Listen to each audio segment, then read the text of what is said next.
In this video, I will show you how to run a one sample test on SPSS.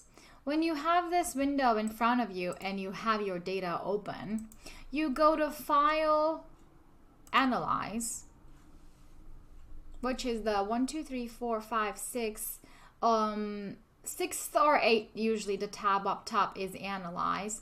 You click on Analyze, and then from here you go to Compare Means. From Compare Means, you actually see one sample t-test right here, the second from top. You click on one sample t-test. Here, you pick and choose which variables you want to put in the test variables box. So I want to look at, for example, overall satisfaction from my data. I put it over here. And then my test value I want to see, well, in my questionnaire I used Likert scales from 1 to 5, so I want to see if the mean of overall satisfaction is statistically significantly different than the, let's say, midpoint of the scale, where customers mark their neutral, which is 3, the mid mark of the scale that I have used. From here, you have a couple options, but I usually don't use these. I use the 95% confidence interval, and then I go ahead and click OK. Here's my output for a one sample t-test.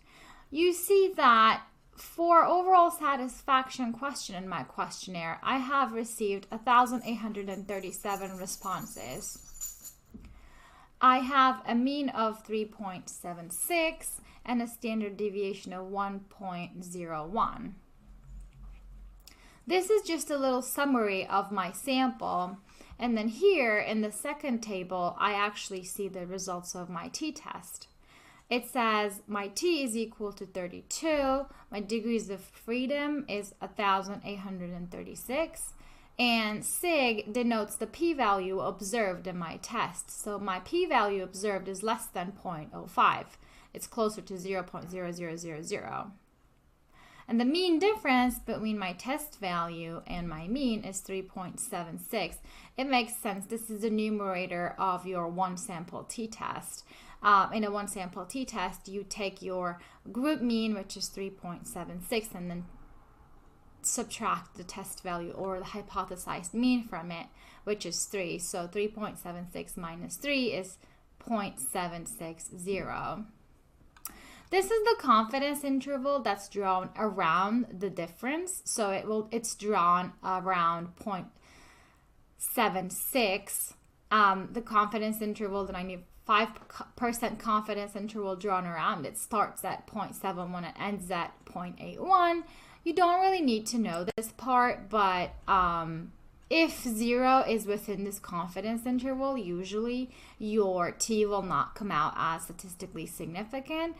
And if 0, the value 0, is not between the upper and lower level of your confidence intervals, then your t is likely to come out as statistically significant. So that's some interesting information about the last little two values of the one sample test box here. And ta-da, you have your one sample test results. You, as a rule of thumb, you usually say that the mean is statistically significantly different than the test value once you get a sig less than 0.05, and you fail to reject the null, and you say that the mean and the test value are not statistically significantly different if the sig value, the p-value observed here, is equal to or more than 0.05.